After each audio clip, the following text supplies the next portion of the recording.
commencé à travailler avec Mani à partir de juillet. Après, au fur et à mesure, on est monté en intensité. Pour Calix, c'est vraiment sa première échéance de la saison. Donc du coup, on a eu pas mal de temps de se préparer et de faire une grosse programmation sur plusieurs mois. À voir si maintenant ça porte ses fruits dans la cage. Yo YouTube, dans la ruche épisode 9. Aujourd'hui c'est une vidéo un peu plus axée sur la prépa physique pour le MMA. Parce qu'on a deux combattants qui vont combattre à la MMA League, la Grigny. C'est la première de l'année.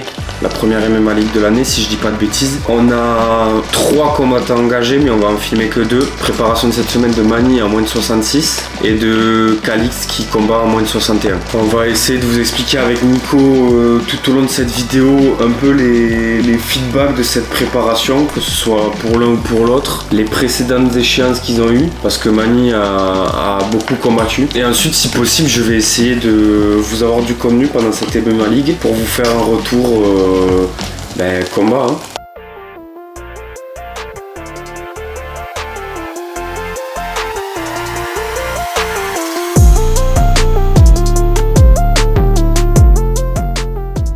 J'ai commencé à travailler avec Mani à partir de juillet. Donc le point de départ, c'est qu'il avait une échéance en octobre. On avait 2 échéances importantes. On avait les championnats du monde en grappling qui étaient au Kazakhstan et la deuxième c'était les championnats d'Europe qui étaient une semaine après à Rome. Donc on a eu un temps conséquent pour pouvoir mettre les choses en place, pour apprendre à se découvrir et mettre en place différents processus. On a axé le travail sur la force principalement et sur le contrôle moteur, surtout au début. C'était important d'avoir une fondation costaud pour que derrière après on puisse exprimer des niveaux de force et des niveaux de puissance un peu plus élevés. Donc le premier bloc ça a été un gros bloc de fondation, et après au fur et à mesure on est monté en intensité. Donc là on est en fin octobre, les championnats sont passés. En octobre on a eu 4 échéances avec Mani. On a eu une qui était en fin septembre en MMA où il a gagné son combat. Après on a démarré les championnats du monde où il a rapporté une médaille de bronze. La semaine d'après il a fait un open où il a fini 3e et 4 jours après, on a fait les championnats d'Europe où il a fait 2e. Et la semaine prochaine, on enchaîne sur la dernière échéance, c'est pas du tout la dernière parce que là, on a les MMA League 9-10 novembre et sûrement on enchaînera avec un gros combat de MMA fin décembre au Rose à Toulouse, mais il n'y a encore rien qui est fait. Du coup, j'ai fait le choix de remettre un petit bloc d'hypertrophie plutôt axé force, avec des grosses amplitudes. On a fait squat avec derrière des sauts.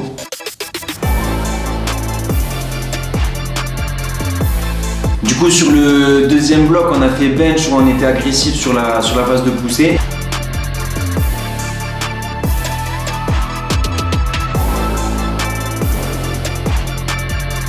Et le deuxième c'était de l'isométrie où on essaie de maintenir sur un temps relativement long, 30 secondes par côté, où le but c'était vraiment de surcharger les cuisses sans rajouter de charge parce que du coup on a quand même une problématique avec le poids où il doit redescendre. On est un petit peu monté par rapport à la fin du combat, on doit perdre grosso modo entre 3 et 5 kilos. Et le dernier bloc, on a gardé ce contrôle moteur où on a fait du relevé turc.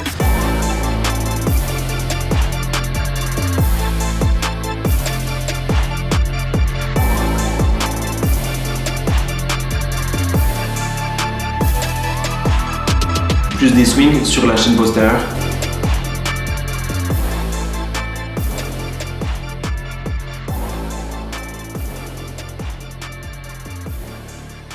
Pour Calix, c'est vraiment sa première échéance de la saison, sachant que après par la suite ça va rapidement enchaîner et il va enchaîner beaucoup de combats jusqu'à l'été prochain.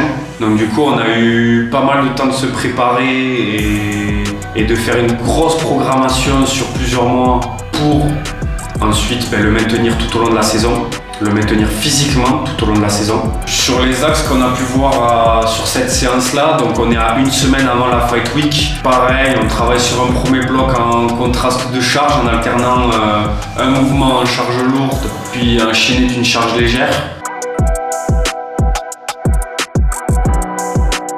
Parce qu'on a commencé à travailler, ça a été un peu tronqué. Il a fait appel à moi pour un combat vers mai, il fallait qu'on fasse une programmation rapide sur un mois en comptant la Fight Week.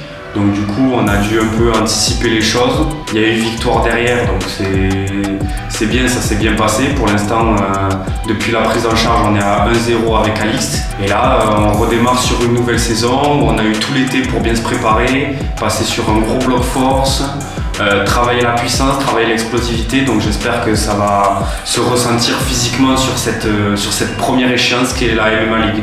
C'est bien, mais oublie pas que ça reste un transfert comme le box squat. Ouais. Je me sers les jambes, mais j'ai le tronc bien solide pour bien transférer à chaque fois. Et ensuite, c'est un format où on va travailler différents patterns de mouvement avec que des efforts dynamiques où je le force à focus uniquement sur l'explosivité, uniquement focus sur la vitesse.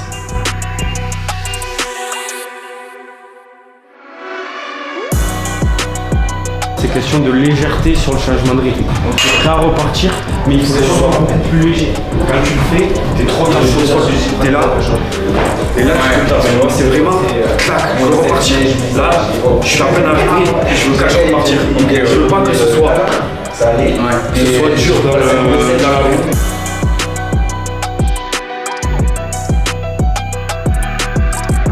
Il faut savoir aussi que Calixte a un profil très musculeux, donc sur tout ce qui est endurance de force, endurance de puissance, répéter les efforts d'intensité, c'était vraiment un axe faible pour lui. On a essayé de travailler cette partie-là tout au long de la programmation. On a trouvé qu'il y a eu des améliorations à ce niveau-là, notamment en sparring à l'entraînement, il a bien ressenti, à voir si maintenant ça porte ses fruits dans la cage. Merci à tous d'avoir suivi cette vidéo, n'oubliez pas de liker, vous abonner, de laisser un commentaire si vous avez apprécié le format. Et à la semaine prochaine, peace!